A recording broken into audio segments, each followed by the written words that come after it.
Herkese merhaba, kanalıma hoş geldiniz. Bugünkü videomda baharlık çok şık güzel bir bluz tarifi sizlerle paylaşmak istiyorum. Sadece iki parçadan oluşuyor. Kollarla bir bütün olarak ördüm. Yapımı oldukça kolay. Bakın modeli de sizlere göstermek istiyorum. Çok şık güzel bir model oldu.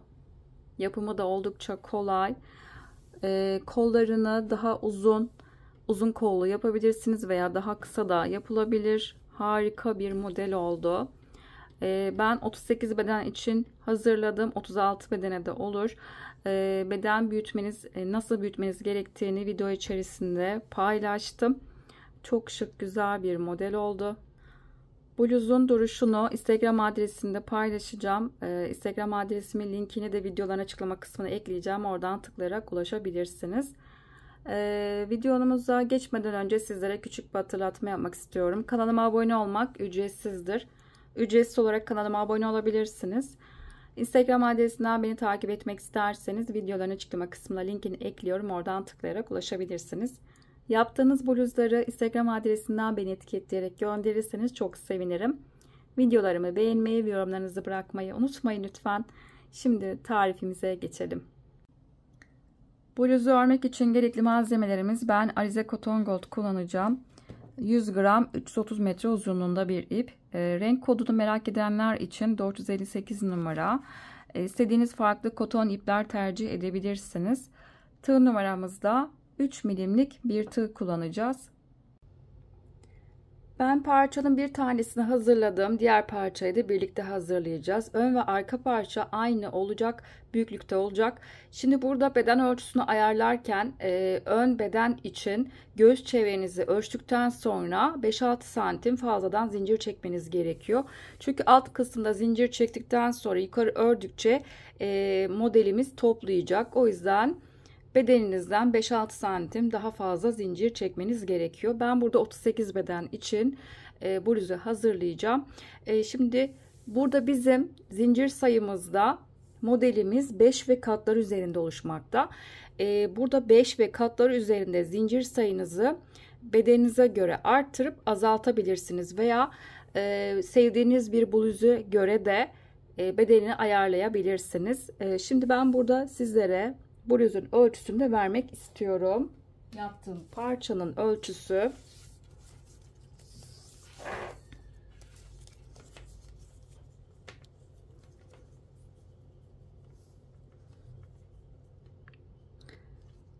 eni 49 santim.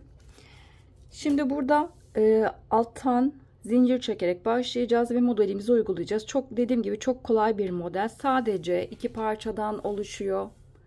Düz bir şekilde yukarı çıkıp daha sonra kol kısımlarını yapacağız. Bu şekilde iki tane parça ördükten sonra birleştireceğiz. Şimdi ben burada ipimi alıp başlangıcımı yapacağım. Modelimiz 5 ve katlar üzerinde oluştuğu için burada sizlere buradaki yaptığım trabzanlı sayının sayısını vermek istiyorum. 2, 4, 6, 8, 10, 12, 14, 16, 18, 20 ve 21 tane burada trabzanlı modeli yapmış oldum. Burada kafes sayısını vermek istiyorum aynı zamanda. 2, 4, 6, 8, 10, 12, 14, 16, 18, 19 ve 20. Kafes sayısı da 20 tane. Şimdi dediğim gibi burada 49 santimden daha büyük yapmak isterseniz 5 ve katlar üzerine, yani beşer beşer zincir sayınızı arttırıp daha az yapmak isterseniz beşer beşer zincir sayınızı azaltmanız gerekiyor. Ben burada 21 tane model için 5 ve katlar üzerinde oluştuğu için modelimiz 105 tane toplamda zincir çekeceğim. İpimi burada aldım. İlk zincirleri çekerken elimizi biraz gevşek tutmamız gerekiyor. Daha sonra ördüğümüz zaman modelimiz toplanmaması için. İlk burada ipimi kilit yaptım. Bunu zincirden saymıyorum. 1, 2, 3, 4. Bu şekilde toplamda 105 tane zincirimizi çekip gelelim. Zincirimi ben çektim. Burada 50 santim uzunluğunda zincirim olmuş oldu. Şimdi tığın üzerine ipimi doladım. Sondan saymaya başlıyorum. 1, 2, 3, 4 ve 5. 5. zincirin içine, sondan 5. zincirin içine battım. İlmek çıkarttım. Tığımda 3 tane ilmek var. Önce ikisini bir çıkarttım. Tığımda 2 ilmek var. İkisini bir ördüm. Bu şekilde bir tane ikili trabzan yaptım. Şimdi baştaki zincir de bizim bu da bir trabzan kabul edeceğiz. Yani başta 2 tane trabzanımız olmuş oldu. Şimdi arada burada 4 tane zincir çekeceğiz. 1, 2, 3 ve 4. 4 tane zincir çektim. Şimdi yanından itibaren sayıyorum. 1, 2, 3 ve 4. Dördüncü zincir boşluğuna batıp ilmek çıkarttım. Tığımda 3 ilmek var. Buraya bir trabzan. Tekrar yanındaki zincire geçtim. Tekrar ilmek çıkarttım. Buraya tekrar bir tane daha yanına bir ikili trabzan yaptım. Şimdi arada tekrar 4 tane zincir olacak. 1, 2, 3 ve 4.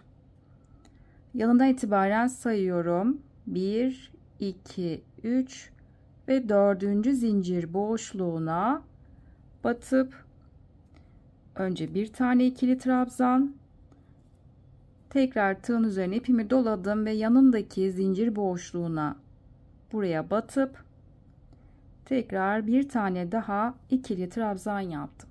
Bu şekilde bu sırayı da arada 4 zincir çekeceğiz ve alttaki zincirlerde 1, 2, 3 tane zincir atlayacağız ve 4. zincir boşluğuna birinci ikili trabzan ve tekrar yanındaki zincir boşluğuna ikinci ikili trabzan şekilde bu sırayı da tamamlayalım. Sıra sonuna kadar gelelim. Sıramın sonuna doğru geliyorum. Arada 4 tane zincirimiz var ve son modeli oluşturacağım trabzanlı modeli yapacağız. 1, 2, 3 ve 4. zincir boşluğuna batıp bir trabzan ve yanındaki son zincirim kaldı. Son zincir boşluğuna da ikinci trabzanı yapmış oldum. Dediğim gibi toplamda burada trabzanlı modellerimiz bu şekilde saydığım zaman 2, 4, 6, 8, 10, 12, 14, 16, 18, 20, 21 tane. 21 tane trabzanlı modelim olmuş oldu. Şimdi bir üst sıraya çıkacağız. İkinci sıra için kenarda 4 tane zincir çekeceğim. 1, 2, 3 ve 4. Elinize göre isterseniz 3 de çekebilirsiniz. Örgümün arkasını çevirdim. Tığın üzerine ipimi doladım. Hemen yanındaki trabzanın tepesine batacağım. Bakın dibindeki boşluğu atladım. Yanındaki trabzanın tepesine buraya bir ikili trabzan. Şimdi ara zincir boşluğa batacağız. İlk önce 1, 2, 3 tane zincir çektim. Ara boşluğun içine batıp buraya bir sık iğne, tekrar 3 tane zincir çekeceğiz. 1, 2 ve 3. Tığın üzerine ipimi doladım. Bakın hemen ikinci burada bizim trabzan noktasına geldik. İlk önce birincisinin üzerine battım. Bir trabzan, hemen yanındaki trabzanın tepesine batıp ikinci ikili trabzanı yaptım. Şimdi tekrar 3 tane zincir, 1, 2 ve 3. Aradaki zincir boşluğuna batıp bir sık iğne, tekrar 3 tane zincir. Şimdi trabzanların üzerine tekrar trabzan oluşturacağız. 1,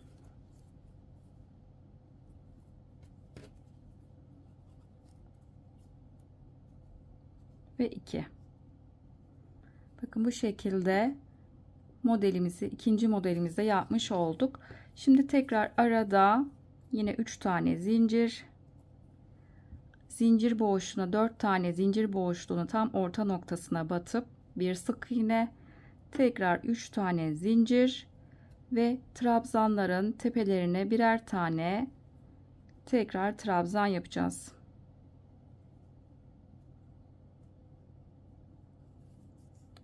Bu şekilde modelimiz ilerleyecek ve tekrar sıra sonuna kadar gelelim. Sıramın sonuna doğru geliyorum. Son modeli yaptım. Şimdi trabzanların tepelerinde birer tane batacağım. Bizim bir önceki sırada buradaki 4 tane kenarda zincir vardı. 4. zincirin içine batıp son trabzanı bu şekilde yaptım. Şimdi 3. sıraya geçeceğiz. Tekrar kenarda 4 zincir çekeceğim. 2, 3 ve 4. Örgümün arkasını çevirdim. Şimdi burada tığın üzerine ipimi doladım. Hemen yanındaki trabzanın tepesine batıp buraya bir trabzan. Şimdi arada 4 tane zincirimiz olacak. 1, 2, 3 ve 4. Trabzanlı kısma batacağız ve tekrar trabzanların tepelerine birer tane trabzanımız olacak. Tekrar arada 4 zincir, 2, 3 ve 4. Bir sonraki tekrar trabzanlı kısma batacağım.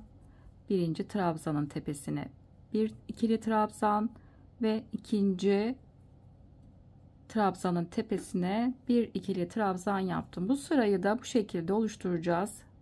4 tane arada zincir ve trabzanların tepelerine birer tane tekrar trabzan yapacağız.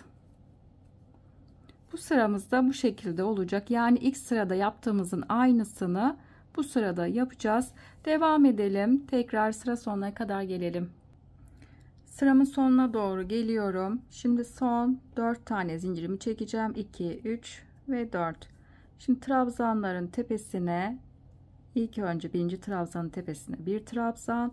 Şimdi bir önceki sırada bizim kenarda çektiğimiz 4 tane zincirimiz vardı. 4. zincirin içine batıp buraya son ikili trabzanı yaptım. Bu şekilde bu sırayı da tamamlamış oldum. Şimdi bir üst sıraya çıkacağız. Şimdi bir üst sırada bizim bakın ikinci sırada yaptığımız aynı sıranın aynısını tekrar edeceğiz. Şimdi 4 tane kenarda zincirim olacak. 2, 3 ve 4. Örgümü diğer tarafını çevirdim. Hemen yanındaki trabzanın tepesine bir trabzan. Şimdi modelimi oluşturacağım. 3 tane zincir çekeceğiz. 1, 2 ve 3. 4 zincirlik boşluğa battım ve buraya bir sık iğne, tekrar 3 tane zincir ve trabzanların tepelerine tekrar birer tane ikili trabzan yapacağız. Tekrar 3 tane arada zincir, 4 tane zincir boşluğuna tam ortaya batıp buraya bir sık iğne, tekrar 3 tane zincir ve trabzanların tepesine birer tane ikili trabzan yapacağız. Bu şekilde devam edelim. Sıra sonuna tekrar gelelim. Sıramın sonuna doğru geliyorum. Son model yapacağım. 3 zincir boşluğa battım. Tekrar 3 zincir ve şimdi son trabzanları oluşturacağım. 1. Şimdi zincirin tepesindeki boşluğa batıp ikinci trabzanı yaptım. Bu şekilde modelimiz hep 2 sıranın tekrarından oluşmakta. Bu şekilde devam edelim. İstediğiniz uzunlukta yapabilirsiniz. Daha crop tarzı yapmak isterseniz daha kısa yapabilirsiniz veya daha uzun yapabilirsiniz. Koltuk altı ölçünüze göre istediğiniz şekilde büyütebilirsiniz. Ben burada benim yaptığım sıranın sayısını vermek istiyorum. 1, 2, 3, 4, 5, 6, 7, 8, 9, 10, 12, 14, 16, 18, 20, 22, 24 ve 25 tam 25 sıra olacak şekilde ördüm. Dediğim gibi istediğiniz uzunlukta yapabilirsiniz. Koltuk altına gelecek şekilde uzunluğu arttırıp veya azaltabilirsiniz. Şimdi ben bu şekilde 25 sıra olacak şekilde parçamı büyüteceğim. Tekrar devam edeceğiz. Ben burada yeteri kadar yükselttim. 25 sıra ördüm. Dediğim gibi daha kısa veya daha uzun yapabilirsiniz. Şimdi kol kısmını yapacağız. Burada boyunu kol altına kadar istediğim ölçüde ördüm. Şimdi sırada kol kısmını yapacağız. Bunun yapılışını paylaşacağım. Aynı zamanda burada sizlere ölçü de vermek istiyorum. Kol altına kadar ördüğüm kısım burada bakın 25 santim uzunluğunda ve bir de kol ölçüsünü de vermek istiyorum burası.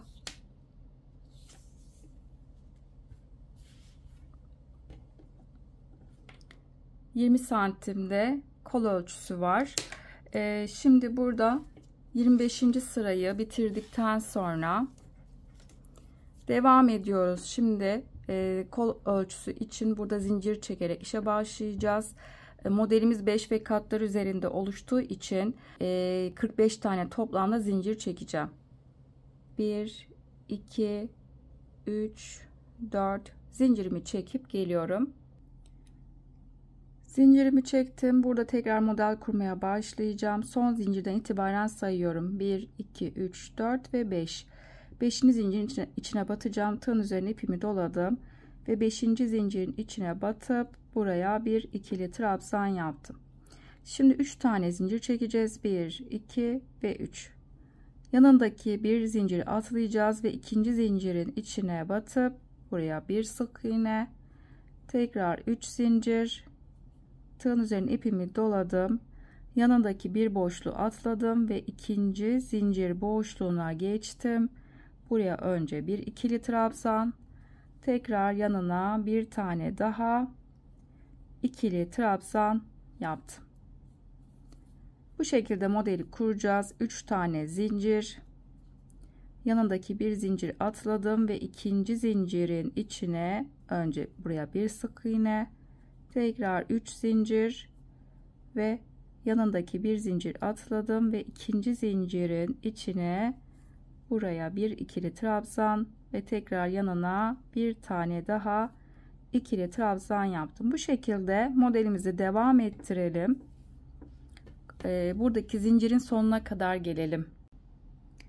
Sıramın sonuna geldim. Şimdi burada ilk yaptığım modelden itibaren sayıyorum. Sadece trabzanları sayacağım. 1 2 3 4 5 6 7 ve 8 tane oldu. Şimdi en son burada 2 tane trabzan yaptım. 8. yaptıktan sonra tekrar 3 zincir, bir tane boşluk atladım ve ikinci zincirin içine batıp buraya bir sık iğne, tekrar 3 zincir ve sıramın sonunda bir tane zincir kalmış oldu ve ardından bakın sıranın başındaki bizim trabzanların tepesine batıp buraya birer tane tepelerine trabzan yaptım. Bakın bu şekilde kolumuzu yapmış olduk. İlk sırasını burayı yaptık.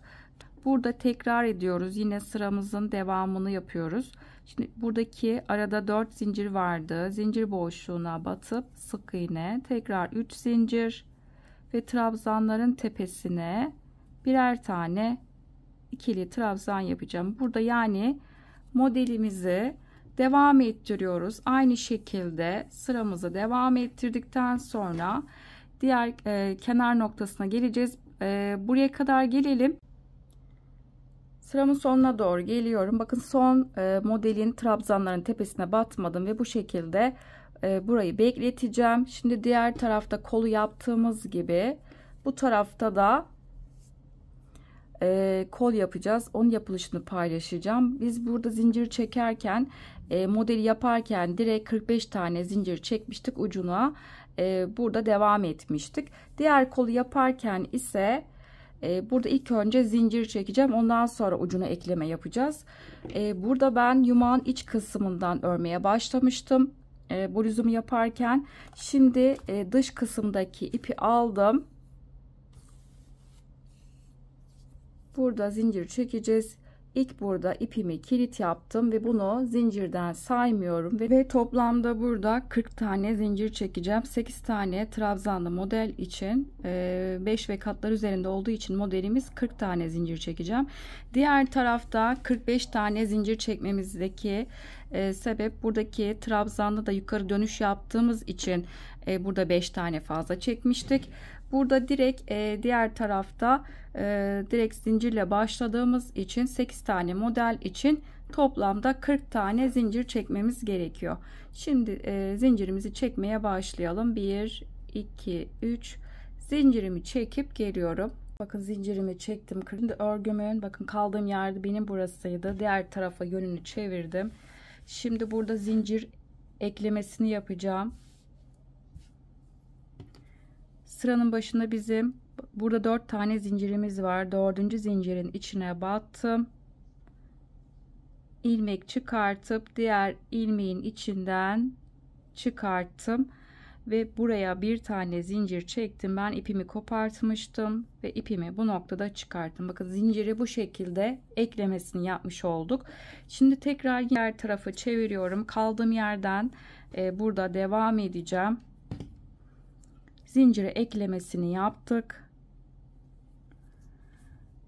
Şimdi burada en son kenarda duran trabzanlarım var. Buraya batacağım. Arada tekrar 3 zincir. Modeli kaldığım yerden devam ediyorum. Sık iğne yaptım. 3 zincir çekiyorum tekrar ve kenardaki trabzanların tepelerine birer tane tekrar trabzan. Şimdi burada 3 tane zincir çekeceğim. 2 ve 3. Bir tane zincir atlayacağız ve ikinci zincirin içine batıp bir sık iğne, 3 tane zincir, tekrar bir zincir atladıktan sonra ikinci zincirin içine önce bir ikili trabzan, daha sonra yanındaki zincir boşluğuna ikinci ikili trabzan, tekrar 3 tane zincir, bir zincir atladım ve ikinci zincirin içine bir sık iğne, tekrar 3 zincir, bir zincir atladım ve ikinci zincirin içine buraya önce bir ikili trabzan ve yanındaki boşluğa geçtim ve ikinci trabzanı yaptım. Bu şekilde sıra sonuna kadar modelimizi devam ettirelim. Aynı diğer kolda yaptığımızın aynı işlemi uygulayalım. Sıramızın sonuna kadar modelimizi yapalım. Sıramın sonuna geldim. Son modelimde yaptım. Toplamda burada saydığım zaman 1 2 3 4 5 6 7 8 tane oldu. Şimdi bir üst sıraya çıkacağım. Yine aynı şekilde devam edeceğim. Bir sonraki sırama geçeceğim. Şimdi kenarda 4 tane zincir çekeceğiz. 3 ve 4. Örgümün diğer tarafını çevirdim. Şimdi kaldığım yerden devam ediyorum. Hemen yanındaki trabzanın tepesine bir ikili trabzan. Şimdi arada 4 tane zincir çekeceğiz. 1 2 3 ve 4. Bir sonraki trabzanın tepesine yine birer tane ikili trabzan yapacağız. Bu şekilde tekrar 4 zincir ve bir sonraki trabzanın tepesine birer tane ikili trabzan yaptım. Bu şekilde devam edelim. Tekrar buradaki kol kısmına kadar gelelim. Buradaki kol altına kadar geldim. Şimdi aynı şekilde modelimi devam ettiriyorum. Yine 4 zincir çektim. Kenardaki trabzanların tepelerine birer tane tekrar trabzan bu şekilde yaptım. Şimdi yine aynı şekilde modelimizi devam ettiriyoruz. Tekrar bir sonraki trabzanın tepesine batıp bu şekilde trabzanlarımızı oluşturacağız. Devam edelim, modelimizi yapalım ve ardından aynı şekilde modelimizi devam ettirelim. En son diğer kolun kenar noktasına kadar gelelim. Sıramın sonuna geldim. Diğer kolun kenar noktasına geldim.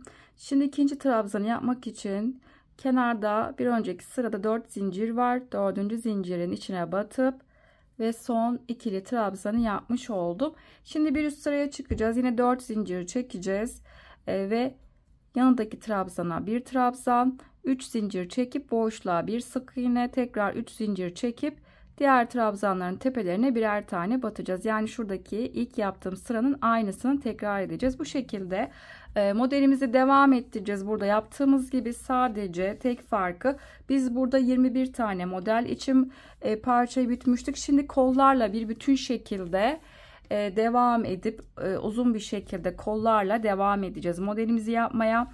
21 sıra için örüyorduk. Kollarla birlikte 8'er tane de kollar için model bıraktık ve toplamda 37 tane modeli bir bütün şekilde ileri geri örmeye devam edeceğiz. Ta ki sizler kol genişliğinize göre burada istediğiniz ölçüde yapabilirsiniz.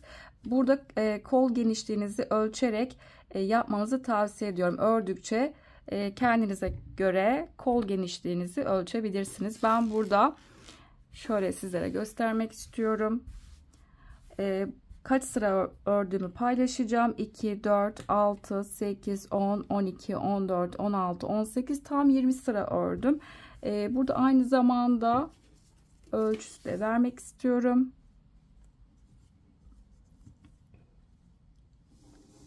Parçamızın eni tam 19 santim. Dediğim gibi kendi kol ölçünüze göre ölçmenizi tavsiye ediyorum. Bu şekilde ben şimdi kol kısmında bak, ikinci sırayı tamamladık. Üçüncü sıraya geçiyoruz. Toplamda dediğim gibi 20 sıra olacak şekilde burayı büyütelim. Tekrar devam edeceğiz. Parçayı ben burada ördüm. Kol genişliğini kendime göre ayarladım. Parçayı ördükten sonra ben burada 20 sıra ördüm. 20 sıra 19 santim yapıyor. Siz de parçayı ördükten sonra kendi kol genişliğinize göre ölçüp o şekilde istediğiniz genişlikte bu kısmı yapabilirsiniz. En son yine burada arada zincirli kısım olan sırayla bitiriyoruz. Ve bir tane sıramı tamamladıktan sonra bir zincir çektim ve yeteri kadar ip bırakıyorum omuz kısmı dikmek için.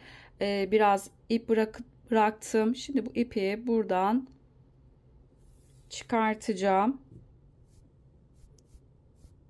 Bu şekilde ipimi çıkarttım. Daha sonra buradaki kol kısmı, omuz kısmını dikmek için bu ipi kullanacağız.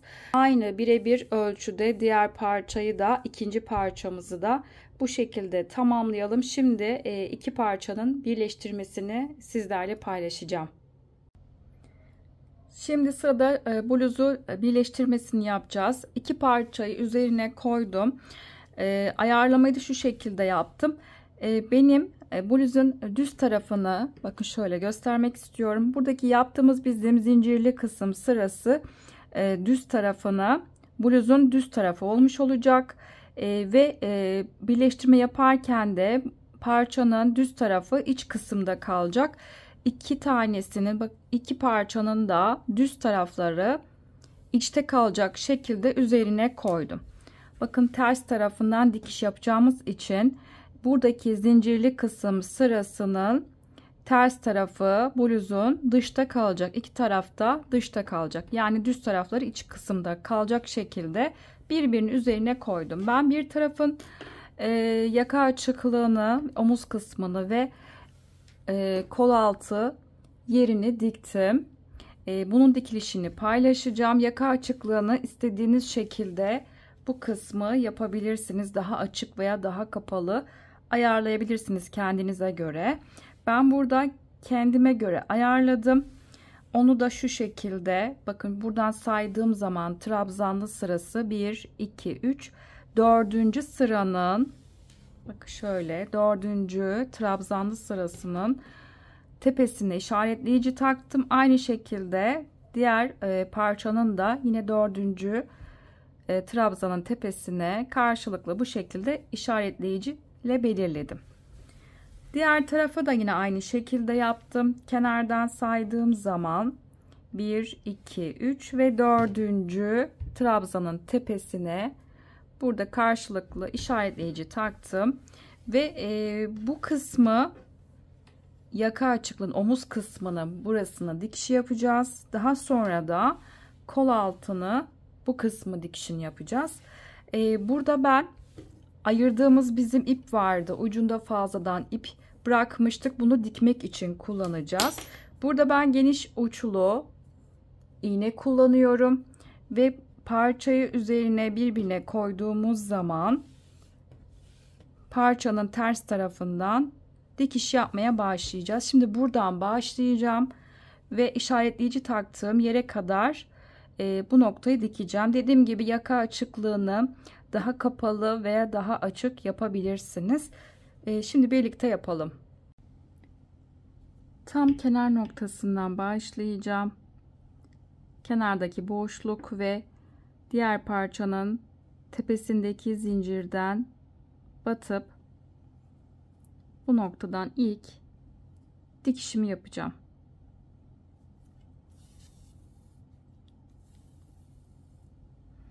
Tekrar bu noktaya sağlam olması için bir kere daha batacağım.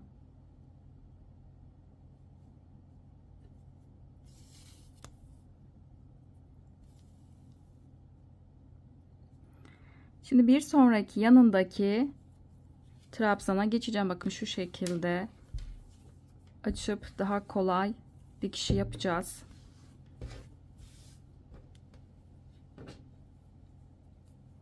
Yanındaki trabzan ve onun diğer parçanın karşısındaki ilmeğe battım. Bir sonraki zincir boşluğu ve onun karşısındaki zincire bakın bu şekilde battım.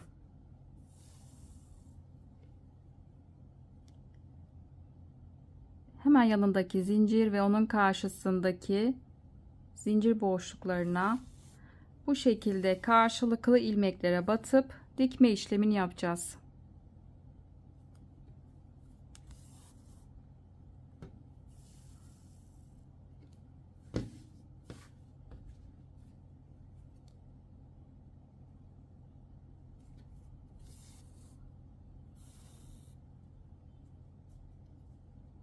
Bakın şimdi trabzan kısmına geldim. Birinci trabzana batıyorum ve onun karşısındaki trabzana tek ilmeklerini alıyorum. Bu şekilde battım. Modeli yaparken karşılıklı modeller birbirine denk gelmeli, kayma olmamalı, düzgün bir görüntü olması için buna dikkat etmemiz gerekiyor. Şimdi bir sonraki trabzanın boşluğuna battım ve onun karşısındaki trabzanın ilmeklerine battım. Bakın trabzanlar tam birbirinin karşısına denk geldi. Şimdi zincirli kısma batıyorum. Tam orta kısmından tek ilmekleri aldım. Zincirleri de bu şekilde batıp dikme işlemini yapacağız.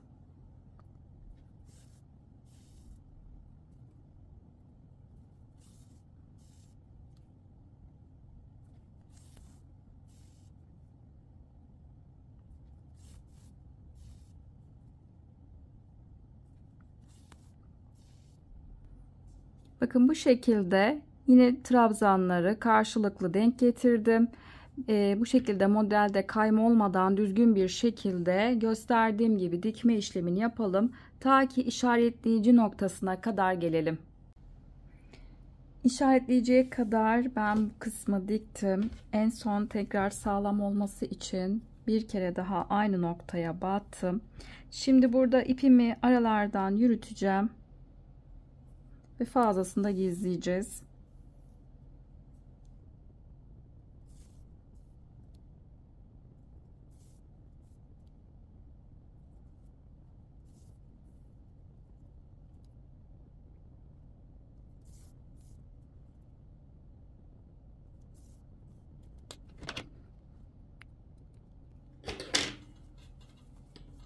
Bu şekilde diktik. Bakın düz kısmından da bu şekilde görünmüş olacak. Şimdi diğer kol altında dikişi paylaşacağım. Şimdi sırada kol altındaki açıklığı dikeceğiz. Alt kısmından dikişi başlayacağım ve kola kadar burada dikişimizi yapacağız. Bu kısımda kolda bitireceğiz. Şimdi yine aynı şekilde geniş uçlu iğneye ipimi taktıktan sonra tam alt kısmında kenar noktasındaki boşluklara battım. Buradan iğneyi çıktım. Şimdi hemen bakın burada kenarda trabzan kısım var. Tam ara boşluğuna batıyorum trabzanın. ve onun karşısındaki ilmeğin tam ara boşluğa battım. Dikerken de buradaki kısa iplerim de içeride kalacak. Şimdi dikişi diğer taraf kolda yaptığım gibi parçamı bu şekilde açıp dikişi o şekilde yapacağım.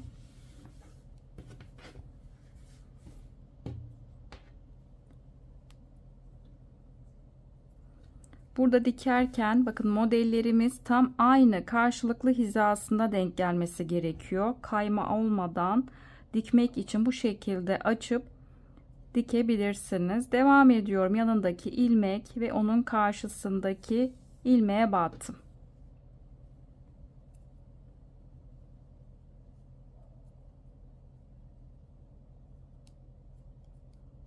Bir yanındaki boşluğa geçtim.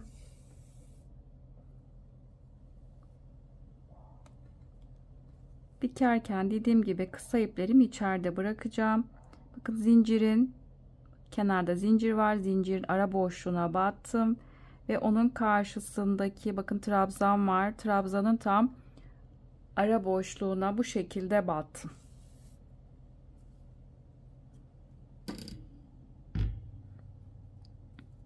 Devam ediyorum. Şimdi tekrar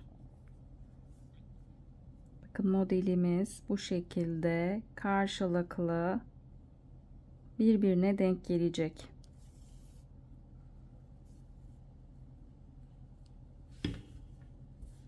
Trabzanlar trabzanlarla birlikte denk gelecek.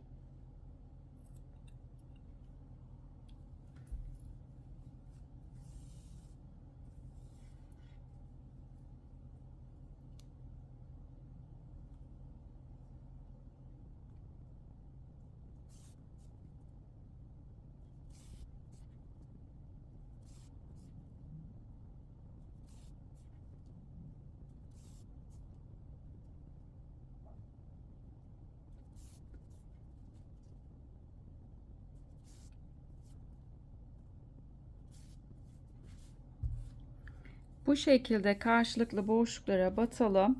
Kol altındaki noktaya kadar gelelim. Koltuk altına kadar dikiş yaptım. Tekrar şimdi kola doğru devam edeceğim. Yine aynı karşılıklı ilmeklere batacağız.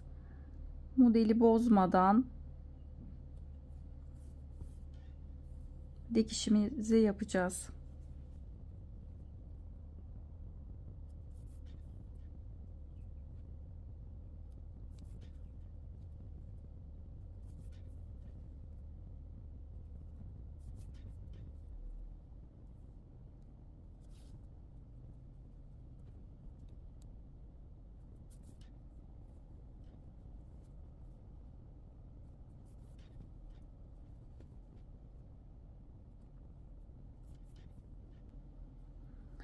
Bu şekilde modeller bakın karşılıklı hizasına aynı hizaya denk gelecek şekilde devam edelim. Kol ucuna kadar gelelim. Sıramın sonuna geldim. Kol ucuna kadar geldim ve ipimi içeride yürüttüm. Bu şekilde dikişi yapmış olduk. Bluzu ben diktim, birleştirdim. Bu şekilde tamamladım. Bir de şunu belirtmek istiyorum. Yaka kısmına burada bir sıra sık iğne ve yarım trabzan gidilebilir. Aynı şekilde alt kısmına da bir sıra yarım trabzan veya sık iğne gidebilirsiniz. Ben bu şekilde bıraktım. Çok şık güzel bir bluz oldu. Bluzun üzerindeki duruşunu Instagram adresimden paylaşacağım. Instagram adresinin linkini videoların açıklama kısmına linkini ekleyeceğim. Oradan tıklayarak ulaşabilirsiniz. Şimdi son bitmiş halin ölçülerini de vermek istiyorum. Bluzu ben buharlı ütüyle ütü yaptım. Bunu da belirtmek istiyorum. Eni 49 santim ve yükseklik 42 santimde yükseklik var. Bir de kollarla birlikte ölçüsünü paylaşacağım.